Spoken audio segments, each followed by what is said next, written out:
नमस्कार. आज आपण 1 किलो रव्यापासून मस्त असं छान कुरकुरीत पदार्थ तयार करणार आहोत. तर हा पदार्थ करण्याकरता इथं मी 1 किलो रवा घेतलेला आहे. तर सुरुवातीला हा रवा आपण चाळून घ्यायचा आहे आणि नंतर मी तो मेजरिंग कपने सुद्धा मोजून घेणार आहे. तर हा वजनाने 1 किलो आणि कपने जर मोजला तर तो 5 कपापेक्षा थोडासा जास्त भरतो. अशा पद्धतीने हा रवा मी मोजून घेतलेला आहे. तर ह्या रव्यापासून हा बनलेला पदार्थ तुम्ही 1 महिनाभर सुद्धा स्टोअर करून ठेवू शकता आणि मुलांना तुम्ही हॉस्टेलवर देण्यासाठी किंवा चहासोबत खाण्यासाठी हा खूप छान आहे. पोटभरीचा आहे आणि शिवाय रव्यापासून बनवलेला आहे त्यामुळे हेल्दीसुद्धा आहे. तर आता मी कपने सुद्धा हा रवा मोजून घेतलेला आहे. तर हा 5 कपापेक्षा थोडासा जास्त भरलेला आहे. तर आता ह्या रव्यामध्ये सुरुवातीला आपण चवीपुरतं मीठ टाकायचं आहे. तर 1 किलो जरी रवा असला तरी फक्त पोहे खायच्या चमच्याने 1 चमचा एवढं मीठ टाकलेलं आहे. जास्त मीठ टाकायचं नाही.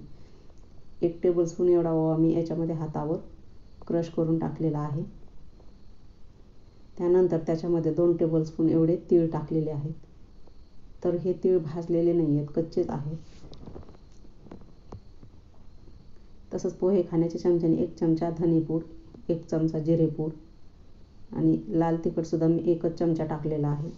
हळद 1 टीस्पून. तर लाल तिखट तुम्ही तुमच्या आवडीप्रमाणे कमी जास्त टाकू शकता. आता हे सगळं अगोदर असं मिक्स करून घ्यायचं आहे आणि मिक्स झाल्यानंतर याच्यामध्ये आपल्याला तेलाचं मोहन घालायचं आहे. तर इथं मी 5 टेबलस्पून एवढं तेल याच्यामध्ये मोहनासाठी टाकणार आहे. म्हणजे एका कपाला 1 टेबलस्पून एवढं तेल पुरेसं होतं. तर ही तेलाच्या कॅनमधली जी पळी आहे त्या पळीने मी इथं 5 पळ्या तेल टाकलेलं आहे. आता हा रवा भिजवण्यासाठी आपल्याला कोमट पाणी करून घ्यायचं आहे. खूप कडकही करायचं नाही, अगदी कोमट आपल्या हाताला सहन होईल एवढंच आपल्याला हे पाणी कोमट करून घ्यायचं आहे. त्यामुळं काय होतं, रवा छान मऊ भिजतो आणि आपला पदार्थसुद्धा छान कुरकुरीत होतो. तर आता अगोदर हे तेल आपल्याला अशा पद्धतीने लावून घ्यायचं आहे आणि त्यानंतर याच्यामध्ये थोडं थोडं पाणी टाकून आपल्याला हा रवा भिजवून घ्यायचा आहे. तर इथं पाणी अगदी कोमट आहे आणि ह्या रव्यामध्ये जे तेलाचं मोहन घातलेलं आहे ते कच्चंच आहे, गरम वगैरे केलेलं नाही आहे तेल. तर कच्च्या तेलाचंच मोहन करून घेतलेलं आहे रव्याला. तर हा रवा भिजवताना खूप जास्तही पाणी वापरायचं नाही. अगदी सैलसर आपल्याला हा रवा अजिबात मळायचा नाही. हा अगदी घट्ट आपण पुऱ्याला जसं मळतो त्याच पद्धतीने मळायचा आहे. आणि रवा जर थोडा मोठा असेल तर तुम्ही थोडं जास्त पाणीही वापरू शकता. पण पीठ जर सैलसर झालं तर मग पदार्थ पण छान कुरकुरीत होत नाही. त्यामुळे अगदी घट्ट असं हे पीठ आपल्याला मळून घ्यायचं आहे. हे पीठ घट्ट जरी मळलं तरी ते अगदी मऊ असं आपल्याला मळून घ्यायचं आहे. तुम्ही बघू शकता खूप घट्ट हे पीठ मी मळलेलं आहे. तर मी आता आणखी 1-2 टेबलस्पून याला पाणी लावून थोडंसं मऊ पीठ हे करून घेणार आहे. म्हणजे नंतर आपल्याला त्याला परत पाणी वगैरे लावायची अजिबात गरज पडत नाही. तर आता परत एकदा हे असं छान मळून घ्यायचं, म्हणजे मऊ करून घ्यायचं आणि त्यानंतर एक 25 ते 30 मिनटं आपण याला रेस्ट करण्यासाठी ठेवून द्यायचं आहे. तर आता साधारण अर्ध्या तासानंतर आपण बघू शकता हे पीठ अगदी मऊ असं झालेलं आहे. आता याला तेल किंवा पाणी काहीही न लावता तसंच आपल्याला हे थोडंसं मऊ करून घ्यायचं आहे. तर अशा पद्धतीने आता हे पीठ आपलं तयार आहे. तर आता याची असं चपाती एवढा आपल्याला याचा गोल उंडा करून घ्यायचा आहे आणि त्यानंतर आपण याची छान पातळ अशी चपाती लाटून घ्यायची आहे. खूप जास्त पातळही लाटायची नाही,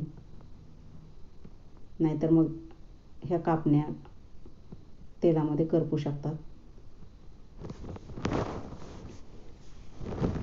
तर आता तुम्ही बघू शकता आपण तेलाचं मोहन घातलेलं आहे आणि पीठही छान मऊ असं मळलेलं आहे. त्यामुळं अजिबात पोळपाटाला हे पीठ चिटकत नाही आणि रवा छान भिजलेला आहे. त्यामुळं पटकन ही पोळीही लांबल्या जाते. लाटताना आपल्या हाताला अजिबात त्रास होत नाही. तर अशा पद्धतीने आता ही पोळी मी लाटून घेतलेली आहे. तर आता तुम्ही बघू शकता इथं मी एवढ्या जाडीची ही चपाती लाटून घेतलेली आहे.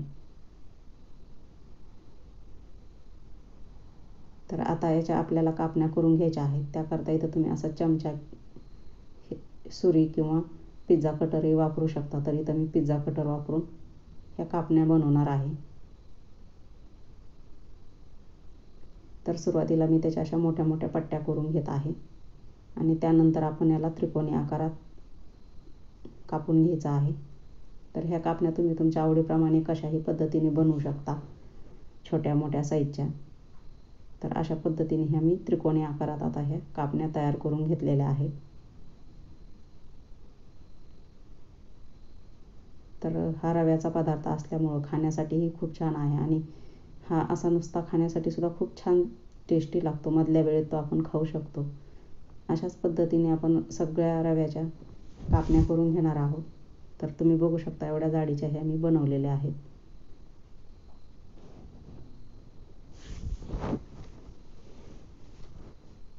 तर ह्या कापण्या तुम्ही अगदी एकमेकावर जरी टाकल्या, म्हणजे एका ताटामध्ये सगळ्या जरी कापण्या टाकल्या तरी त्या अजिबात एकमेकाला चिटकत नाहीत. तेलामध्ये टाकले की ते पटकन बाजूला होतात. तर तुम्हाला मी त्या तळताना दाखवणारच आहे.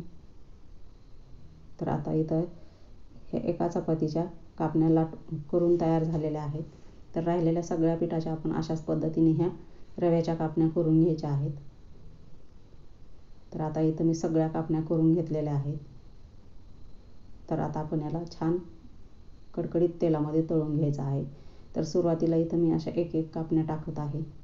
पण तुम्ही असं सगळ्या जरी धरून टाकल्या तरीही काही होत नाही. तेलामध्ये गेल्या की त्या अगदी मोकळ्या होतात. त्याच्यामुळं ह्या कापण्या तळताना अजिबात घाबरायचं नाही, त्या एकमेकाला चिटकतील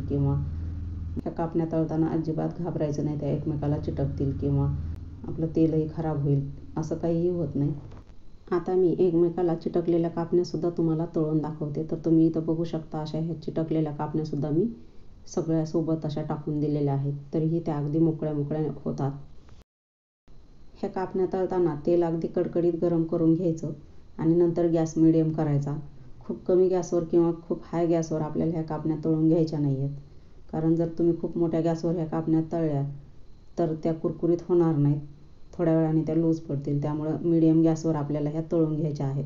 आणि कमी गॅसवर जर तळल्या तर त्या तेलकटही होऊ शकतात. त्यामुळे मिडियम गॅसवरच आपल्याला ह्या कापण्या छान असा लालसर रंग येईपर्यंत तळून घ्यायच्या आहेत.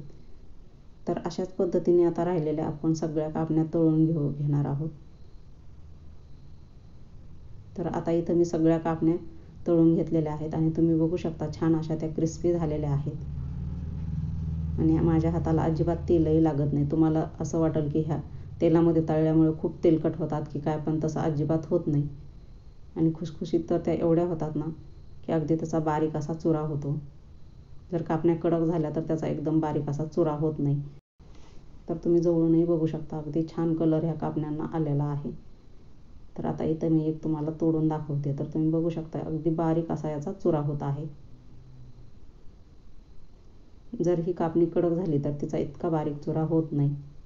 आणि हातालाही तुम्ही बघू शकता अजिबात तेल लागत नाही आहे. अजिबात ह्या कापण्या तेलकट होत नाहीत. आणि त्यानंतर मी तुम्हाला ह्या कापण्या अशा हलवून पण दाखवणार आहे. म्हणजे बुडाला तेल वगैरे साचतं का हे सुद्धा तुम्ही इथं बघू शकता. तर अजिबात बुडाच्या सुद्धा कापण्या तेलकट नाही आहेत. अगदी टोपल्यामध्ये तळाला अजिबात तेल साचलेलं नाही आहे, हे तुम्ही माझ्या हाताला पाहू शकता. तर आजची रेसिपी तुम्हाला कशी वाटली हे कमेंट करून नक्की सांगा. आणि रेसिपी जर आवडली तर रेसिपीला लाईक, शेअर आणि सबस्क्राईब नक्की करा. परत भेटूया अशाच एका नवीन व्हिडिओमध्ये.